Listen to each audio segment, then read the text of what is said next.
السلام علیکم ورحمۃ اللہ وبرکاتہ۔ مجھے امید ہے کہ آپ سبھی خیریت سے ہوں گے اور الحمدللہ آج ہم پھر جڑ چکے ہیں اپنی پڑھائی کے لیے۔ تو جو ہے ہم اپنی آگے کی پڑھائی کریں گے، اس سے پہلے ہم یہی کہنا چاہیں گے کہ آپ سبھی ہم سے جڑے رہیں، کیونکہ آپ کو اس چینل سے بہت کچھ سیکھنے کے لیے ملے گا۔ ہم ایک کے بعد ایک بہت ساری بکس کو پڑھیں گے اور اس سے ہم کو بہت علم ملنے والا ہے۔ اسی لیے آپ اس چینل کو لائک کر دیں، سبسکرائب کر دیں اور شیئر کر دیں، اور سب سے ضروری بات، اس کو سبسکرائب کرنا نہ بھولیں اور بیل آئیکن ضرور دبا دیں کہ میری ہر ویڈیو کی نوٹیفیکیشن آپ لوگ کو ملتی رہے۔ تو پھر چلیے ہم لوگ آج کی پڑھائی چالو کرتے ہیں۔ بسم اللہ۔ آج کی ہماری پڑھائی ہے کہ فرق کی وجہ علم اور عمل۔ تو دیکھتے ہیں کہ اس میں پھر کیا لکھا ہے اور ہم کو کیا علم ملنے والا ہے۔ تو آئیے پھر سٹارٹ کرتے ہیں۔ اس سے معلوم ہوا کہ مسلمان کو کافر سے جدا کرنے والی صرف دو چیزیں ہیں، ایک علم اور دوسرا عمل۔ یعنی پہلے تو اسے یہ جاننا چاہیے کہ اس کا مالک کون ہے، اس کے بعد اسے یہ معلوم ہونا چاہیے کہ اس کا حکم کیا ہے، اس کی مرضی پر چلنے کا طریقہ کیا ہے، کن کاموں سے وہ خوش ہوتا ہے اور کن کاموں سے ناراض ہوتا ہے۔ پھر جب یہ باتیں معلوم ہو جائے تو دوسری بات یہ ہے کہ آدمی اپنے آپ کو مالک کا غلام بنا لے، جو مالک کی مرضی ہو اس پر چلے اور جو اپنی مرضی ہو اس کو چھوڑ دے۔ اگر اس کا دل ایک کام کو چاہتا ہو اور مالک کا حکم اس کے خلاف ہو تو اپنے دل کی بات نہ مانے اور مالک کی بات مان لے۔ اگر ایک کام اس کو اچھا معلوم ہوتا ہے اور مالک کہے کہ وہ برا ہے تو اسے برا ہی سمجھے، اور اگر دوسرے کام اسے برا معلوم ہوتا ہے، اگر مالک کہے کہ وہ اچھا ہے تو اسے چاہیے کہ اسے اچھا سمجھے۔ اگر ایک کام میں اسے نفع نظر آتا ہو اور مالک کا حکم ہو کہ اسے نہ کیا جائے تو اسے چاہیے کہ وہ نہ کرے، اور اگر ایک کام اسے یہ لگے کہ وہ نقصان ہے اور مالک کا حکم ہے کہ وہ کرے، چاہے اس کام میں اس کی جان اور مال کا نقصان ہو تو بھی اس کام کو وہ کر کے چھوڑے۔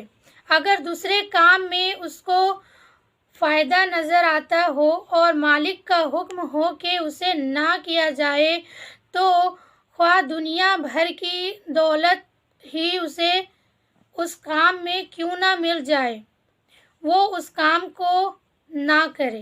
یہ علم اور یہ عمل ہے جس کی وجہ سے مسلمان خدا کا پیارا بندہ ہوتا ہے اور اس پر خدا کی رحمت نازل ہوتی ہے اور خدا اس کو عزت عطا کرتا ہے۔ کافر یہ علم نہیں رکھتا ہے اور علم نہ ہونے کی وجہ سے وہ عمل بھی نہیں کر پاتا ہے، اس لیے وہ خدا کا جاہل اور نافرمان بندہ ہوتا ہے اور خدا اس کو اپنی رحمت سے محروم کر دیتا ہے۔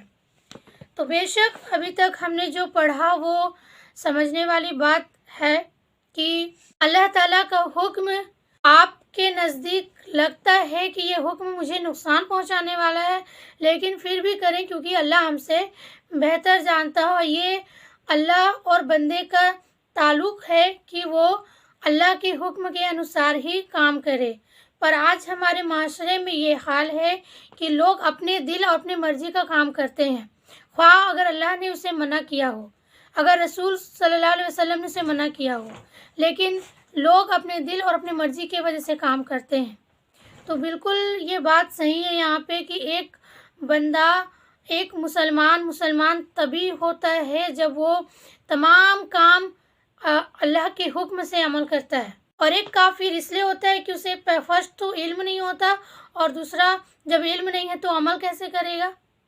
تو عمل نہیں ہے تو اس کے وجہ سے وہ اللہ کی رحمت سے محروم ہو جاتا ہے۔ چلیے اب آگے پڑھتے ہیں اور دیکھیں کہ آگے کیا لکھا ہے۔ اب خود ہی انصاف سے کام لے کر سوچیں کہ جو شخص اپنے آپ کو مسلمان کہتا ہو مگر ویسا ہی جاہل ہو جیسا ایک کافر ہوتا ہے، اور ویسا ہی نافرمان ہو جیسا ایک کافر ہوتا ہے، تو محض نام اور لباس اور کھانے پینے کے فرق کی وجہ سے وہ کافر کی مقابلے میں کس طرح افضل ہو سکتا ہے، اور کس بنا پر دنیا اور آخرت میں خدا کی رحمت کا حقدار ہو سکتا ہے۔ اسلام کسی نسل یا خاندان یا برادری کا نام نہیں ہے کہ باپ سے بیٹے کو اور بیٹے سے پوتے کو آپ مل جائے۔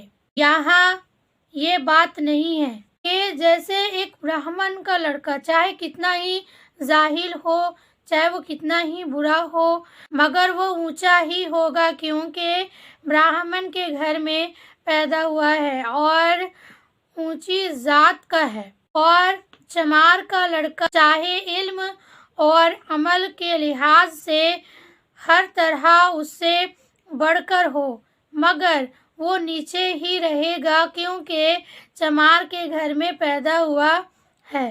اور یہاں تو خدا نے اپنی کتاب میں صاف فرما دیا ہے، ان اکرمکم عند اللہ اتقاکم، الحجرات 13، یعنی جو خدا کو زیادہ پہچانتا ہے اور اس کی زیادہ فرما برداری کرتا ہے وہی خدا کے نزدیک زیادہ عزت والا ہے۔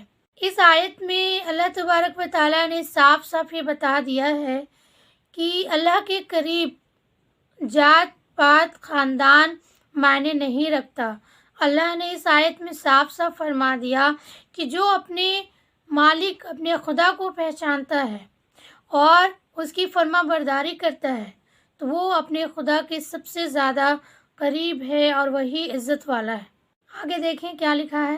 حضرت ابراہیم علیہ السلام ایک بت پرست کے گھر پیدا ہوئے، مگر انہوں نے خدا کو پہچانا اور اس کی فرما برداری کی، اس لیے خدا نے ان کو ساری دنیا کا امام بنا دیا۔